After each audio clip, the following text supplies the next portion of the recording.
Assalamualaikum warahmatullahi wabarakatuh. Saya Arum Anjara Madini dari Prodi D3 Keperawatan Harapan Bangsa. Di sini saya akan mempresentasikan hasil karya tulis ilmiah saya. Asuhan keperawatan keluarga Tuan F dengan masalah keperawatan resiko ketidakefektifan hubungan badan Nyonya I di Desa Kramat RT 4 RW 1 Kembaran, wilayah kerja Puskesmas Kembaran 2. 1. Latar belakang pernikahan merupakan ikatan yang sakral antara pasangan seorang laki-laki dan seorang perempuan yang diakui oleh hukum dan agama sebagai pasangan suami istri, mempunyai tujuan membentuk keluarga yang bahagia dan tentram. Prevalensi pernikahan menurut WHO tahun 2018 sebanyak 14,2 juta anak perempuan menikah pada usia muda. Menurut Riskesdas tahun 2015, di antara perempuan 10-54 tahun, sebanyak 2,6% menikah pertama kali pada umur kurang dari 15 tahun, dan 23,9% menikah pada umur 15-19 tahun.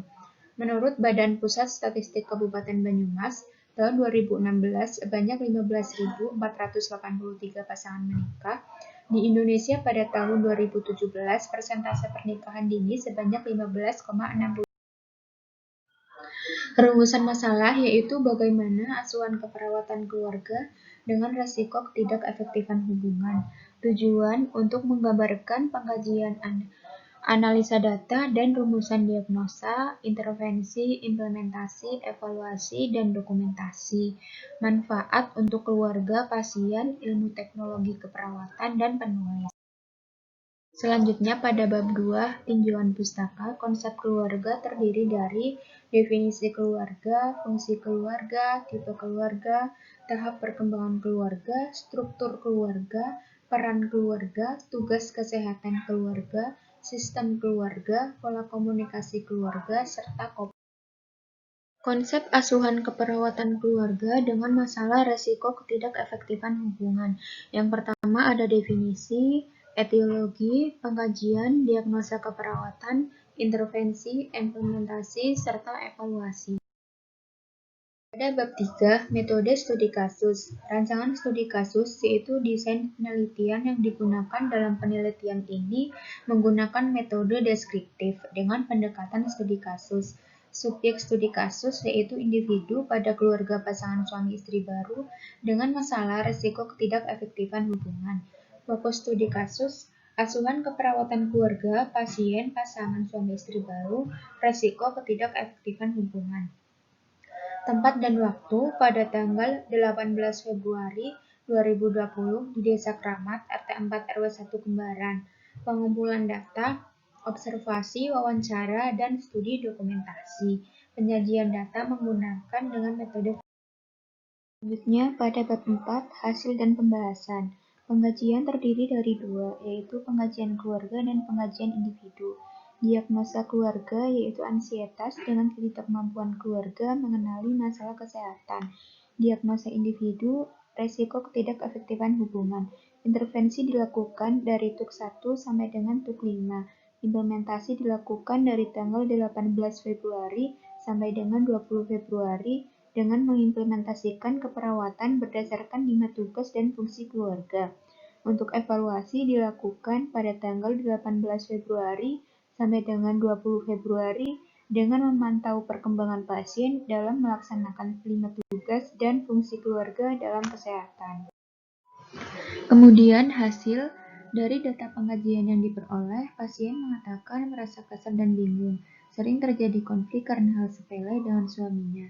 Suami cuek dan tidak perhatian. Sibuk selama menikah, sering pergi tidak jelas. Pasien mengatakan selama menikah jarang memiliki waktu untuk bersama. Data objektif, pasien terlihat kesal, bingung dengan suaminya, Tuan F tidak merespon.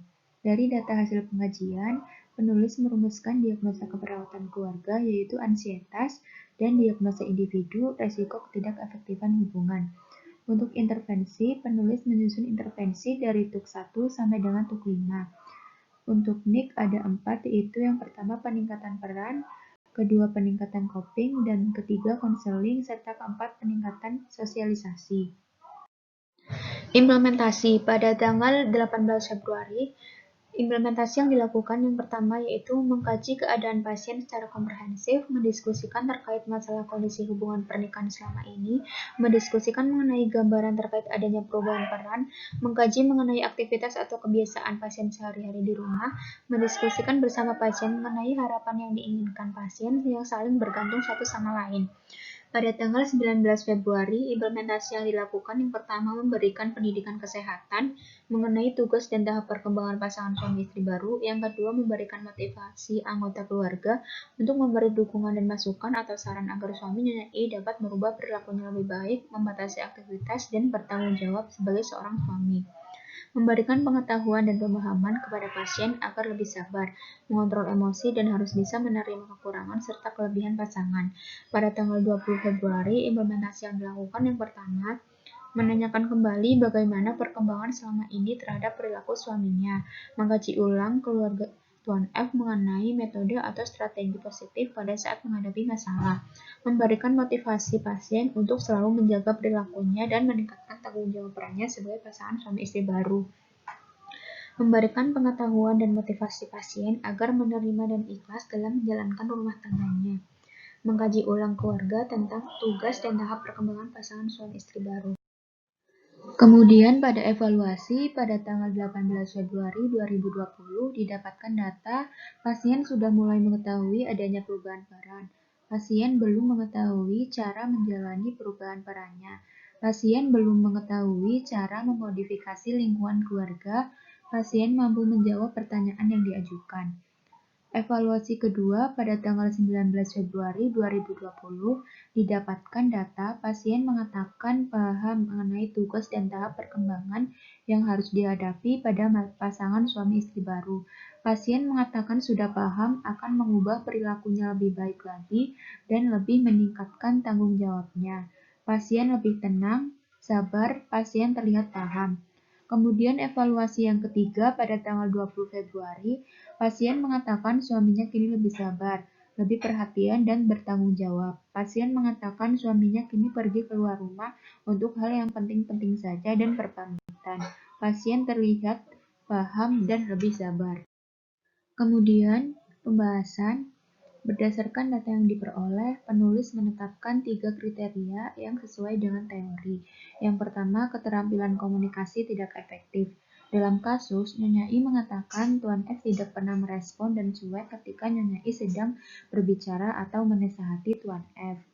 Yang kedua yaitu harapan tidak realistis. Dalam kasus, Nyonya I mengatakan selama menikah tidak pernah memiliki waktu bersama atau liburan berdua dengan suaminya. Suami cuek dan tidak perhatian.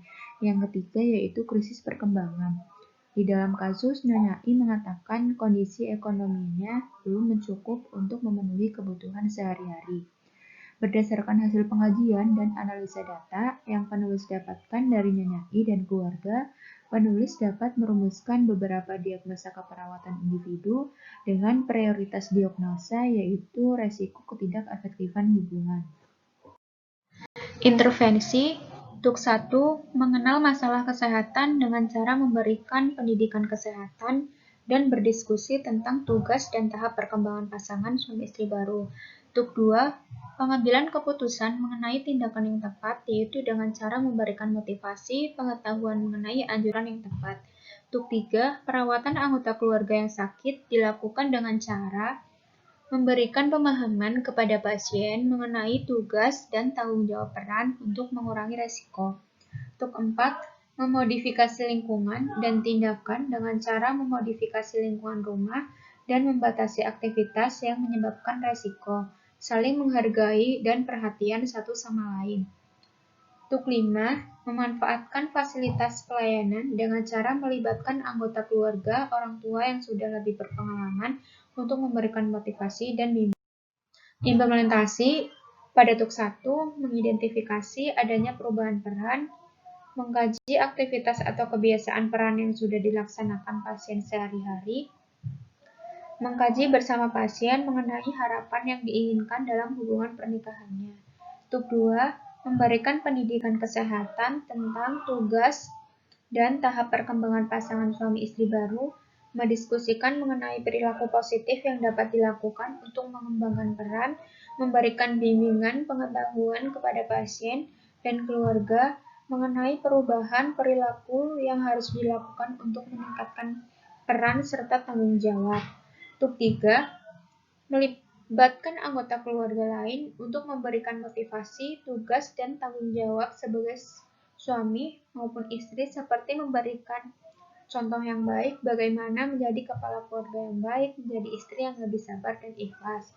Untuk 4, memberikan motivasi keluarga untuk memodifikasi lingkungan seperti memberikan dorongan dan dukungan pada pasien, menganjurkan pasien untuk melakukan hal-hal positif seperti sering mengobrol ketika di rumah, bersosialisasi dengan anggota keluarga lain, membatasi aktivitas, meluangkan waktu satu sama lain. Untuk 5, mendiskusikan tentang pemanfaatan pelayanan kesehatan untuk mengatasi masalah, menganjurkan pasien dan keluarga untuk melaksanakan tanggung jawab sebagaimana mestinya, kolaborasi dengan anggota keluarga lain yang lebih berpengalaman dalam mengambil keputusan, seperti orang tua atau saudara agar lebih paham bagaimana membangun hubungan yang baik, keharmonisan dalam suatu pernikahan. Kemudian pada tahap evaluasi, evaluasi pertama pada tanggal 18 Februari 2020, pasien dapat membina hubungan saling percaya dengan perawat. Pasien mampu mengenali tanda-tanda adanya gambaran perubahan peran, mampu menjelaskan mengenai tanggung jawab dan harapan yang belum terpenuhi. Pasien dan keluarga belum mampu melakukan aktivitas yang direkomendasikan seperti melakukan meluangkan waktu bersama, menjalankan tugas dan tanggung jawab peran dalam rumah tangga. Evaluasi kedua pada tanggal 19 Februari didapatkan pasien sudah mampu mengenal masalahnya, ditandai dengan mampu mengenal tanda dan komplikasi dari sikap dan perilaku suaminya, serta pasien sudah mampu melakukan aktivitas yang direkomendasikan seperti lebih sabar dalam menghadapi perubahan peran setelah menikah, saling mengerti dan menghargai kekurangan serta kelebihan masing-masing. Suami mampu membatasi aktivitasnya di luar rumah dan lebih tanggung jawab. Pada evaluasi terakhir, yaitu pada tanggal 20 Februari, didapatkan pasien sudah mampu mengenal masalah, tanda adanya gambaran perubahan peran, dan cara mengatasi. Pasien mampu mengambil keputusan yang tepat terhadap aktivitas yang sudah direkomendasikan. Pasien sudah mampu memodifikasi lingkungan rumah dengan bersosialisasi dengan anggota keluarga lain, mengubah perilaku yang disarankan, dan mampu memanfaatkan fasilitas sesuai kebutuhan saat anggota keluarga mengalami masalah kesehatan. Bab 5, yaitu penutup. Penulis menyimpulkan beberapa kesimpulan. Yang pertama, penulis melakukan pengkajian pada tanggal 18 Februari 2020 dengan mengikuti poin-poin pengkajian meliputi data dasar keluarga. Yang kedua, penulis merumuskan diagnosa keperawatan sebagai masalah utama adalah bagaimana gambaran asuhan keperawatan keluarga pada Nyonya I dengan masalah resiko ketidakefektifan hubungan di Desa Kramat RT 4 RW 1 Kembaran. Intervensi yang telah dilakukan mengacu pada noknik dan fungsi keperawatan keluarga. Yang keempat, penulis melakukan tindakan keperawatan dengan menerapkan 5 tugas dan fungsi keluarga dalam mengatasi resiko tidak efektifan hubungan. Yang terakhir, evaluasi keperawatan pasien sudah mampu melakukan 5 tugas dan fungsi keluarga dalam mencegah dan mengatasi resiko tidak efektifan hubungan. Selanjutnya saran. Yang pertama, bagi instansi pendidikan.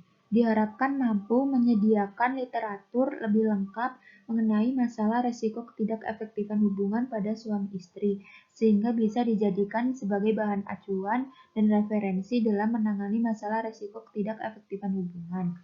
Yang kedua, bagi Puskesmas Kembaran 2 diharapkan dapat memberikan pelayanan yang baru dan optimal untuk meningkatkan asuhan keperawatan keluarga khususnya bagi resiko tidak efektifan hubungan. Yang ketiga, bagi pasien dan keluarga diharapkan mampu dan dapat memahami, menerapkan pendidikan kesehatan atau informasi yang sudah diberikan untuk dilaksanakan sehari-hari.